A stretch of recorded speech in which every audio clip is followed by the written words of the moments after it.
The history of psychology and the role of ethics in the discipline. Yeah, by Ian Lawson. This is the abstract. This paper discusses some of the moral and ethical issues associated with psychological research throughout history. This is a very broad area which covers a vast array of topics, however, it is not within the scope of this paper of focusing on absolutely every single aspect of this area, thus not sacrificing depth of analysis. The present paper brings relevant issues for discussion by examining some key areas including schizophrenia and gender and IQ research, as well as hypothesis and significance testing, which normally constitutes the basis for changes in ethics and research development. These areas have become paradigmatic for much criticism concerning its moral and ethical implications for individuals who receive diagnostic labels as a consequence of such research. This paper takes the position that the very practice of uncritically presenting such research as being value-free, or as some form of universal and absolute truth is in itself a cause for major ethical concerns. Introduction. One can trace the development of contemporary ethics back to the Vienna Circle and its associated philosophers, researchers, and theorists attempt to demarcate science from pseudoscience. It was at this point that theorists defined what aspects of reality were worthy of studying, and thus defining the very course of alleged scientific progress. It should also be noted that early research being carried on in human participants involved deliberate violation of ethics conduct. For instance, in 1946, the American Tribunal brought leading German physicians to justice due to gross negligence of ethics and crimes against humanity. More specifically, these physicians were being tried mainly due to conducting neoliberal experiments on thousands of concentration camp prisoners without their consent. As a result of such experiments, most prisoners would either be permanently disabled or would die.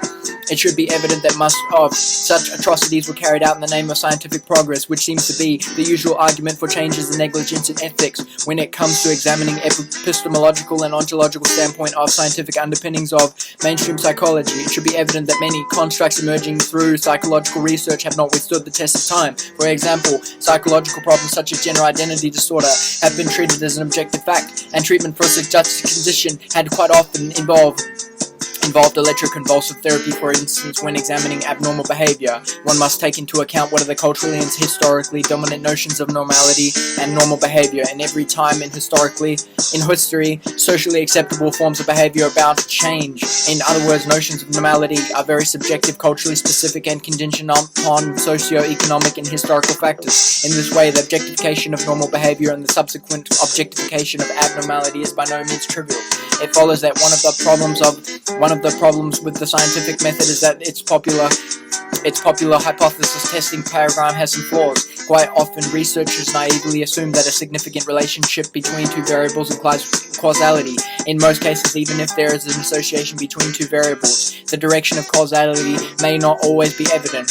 Additionally, an association between two variables may not even imply a causal relationship. This is particularly due to the fact that a myriad of variables are co-occurring when individuals are situated in their normal day-to-day environment. Studies. Most of these variables cannot be completely controlled under experimental settings, and laboratories do not reflect real-life situations. Thus, it should be noted that the statistically significant p-value may not always represent the likelihood of an event repeating itself, but instead it can be an indication of the likelihood of obtaining the specific sample used in a given study. In general, there are broad issues concerning validity, replicability, and generalizability of most psychological studies. In this respect, it should be noticed that even among the most robust neuroimaging methods such as functional resonance imaging, fMRI, one can find an array of literature about brain activation artifacts. A good example of this is fMRI activation found on a dead fish, which is famously coined the zombie fish. Therefore, one must conclude that our scientific approach to psychology is just another discourse or particular version of the truth, and not necessarily the absolute truth.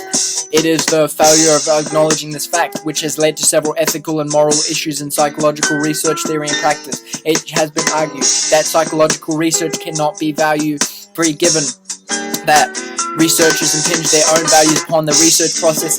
In addition, the very fact that, for instance, the UK government drafts the mental health bill together with the British Psychological Society further suggests that there are real socio-political implications of psychological research. More specifically, the dynamics between research and politics can result in limiting educational and career opportunities for individuals who've been given a diagnostic label. However, one should not deny the physicality of symptoms attached to such labels, as they are very tangible.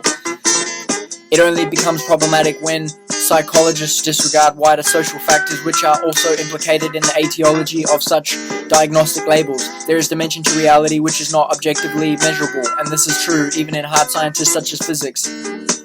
For instance, under experimental conditions, subatomic particles behave either as particles or waves. In this respect, it has been found that the shift from wave to particle and vice versa is mediated by the observer. More specifically, when one is observing it, matter behaves as a particle, and when one is not looking at it, it behaves as waves. From this vantage point, one must conclude that subjective experience is just as worthy of studying as is objective experience. This is a very important point, given that it challenges the very ontological and epistemological foundations of the scientific method, as well as the justifications for changes in ethics in the name of progress. In this way, moral and ethical issues have inevitably arisen in the past. When mainstream psychologists have individualized social problems, it could be argued that so-called mental health disorders could be in fact a normal reaction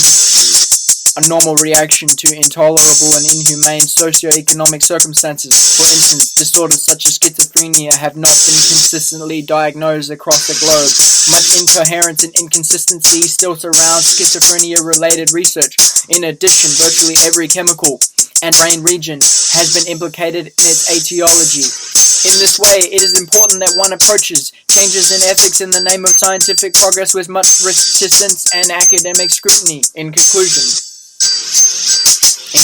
it should be evident that one of the main reasons why many ethics and ethical fallacies and flaws throughout history arose from the fact that mainstream psychological research maintained the ideological position that it is value-free and objective endeavor. Contrary to what it advocates, one has witnessed throughout history sets of theories and research being replaced as such knowledge is disproved, as conducting research on human subjects is by no means trivial, given that humans attach subjective meaning to things, other people, and situations. This makes the outcome of the research process very unpredictable. In this way, one should note that much of the changes in development of ethics and psychology were grounded in the argument that such changes are inevitable in order to avoid hindering scientific progress. In this way, one must conclude that so long as mainstream psychological discourses concerning individuals' mental health remain hidden and inexplicit, its scientific credibility and ethical and moral underpinnings will remain questionable.